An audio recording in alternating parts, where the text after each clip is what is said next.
So now let us see what are the different criterias which we can use to qualify the mutual fund which we want to invest our capital into.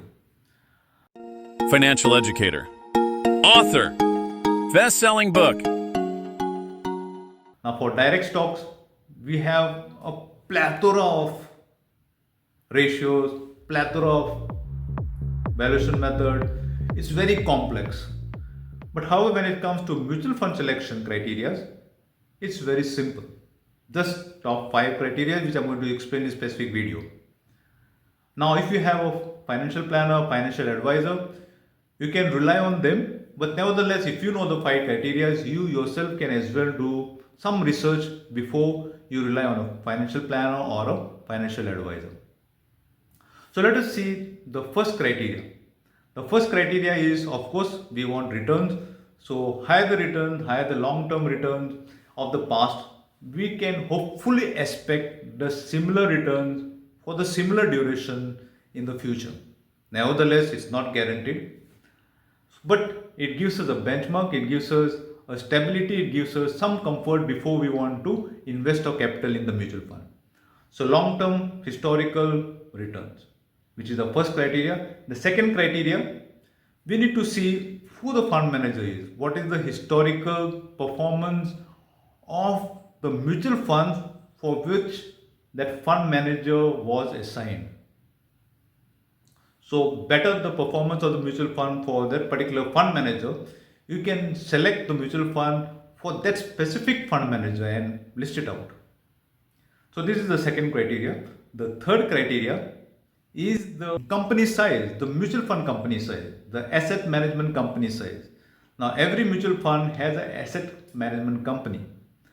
For example, the top 5 asset management companies is decided based on the fund size, depending on the faith of a lot number of people to give the capital to that mutual fund house.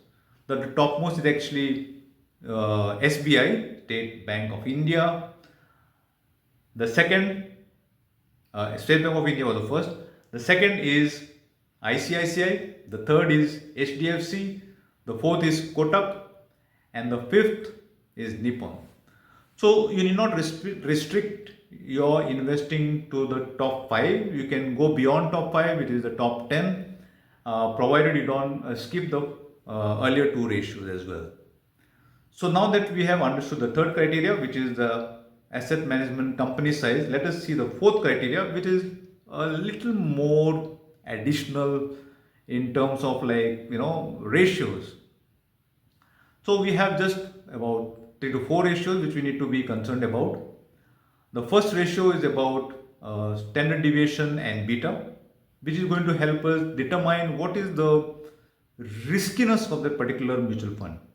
How risky it is with respect to its average returns. So high the standard deviation, the volatility with respect to the average return is going to be very high. So your duration need to be very long so that you can absorb that risk. But if your duration of investing is small, like 5 years, you can't afford too much high standard deviation or beta. So you need to select a standard deviation which is adjustable to your specific goal. So standard deviation along with beta. And then you have Sharpe ratio, which is basically about the amount of risk taken. For that specific amount of risk what the fund manager has taken, what is the returns it can generate for that specific risk. So higher the Sharpe ratio, positive Sharpe ratio is better compared to a zero Sharpe ratio or negative Sharpe ratio. Then finally we have the Jensen's alpha, which is the additional returns for which that mutual fund can generate over and above the benchmark mutual fund. So these are some of the ratios which you need to take care of. You need to filter out on these ratios to select your mutual fund which you need to put your capital into. So which is the final criteria? You need to decide upon whether you want to invest in direct or regular. So regular is you need to pay commission to the broker.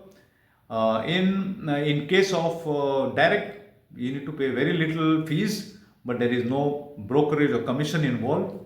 So the difference could be easily 1%. So in regular, you expect the mutual fund house will deduct 1% additional compared to a direct mutual fund. So which is quite significant if you're going to invest for more than 7 years and beyond. So now that we have known the 5 criteria, I hope you're all set now. Buy the mutual fund.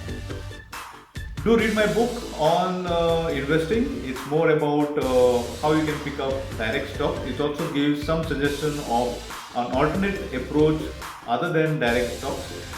And the stocks which I have suggested in the book, that is Dodge the Recession, is more on investing altogether. It shows you what kind of portfolio allocation you need to have.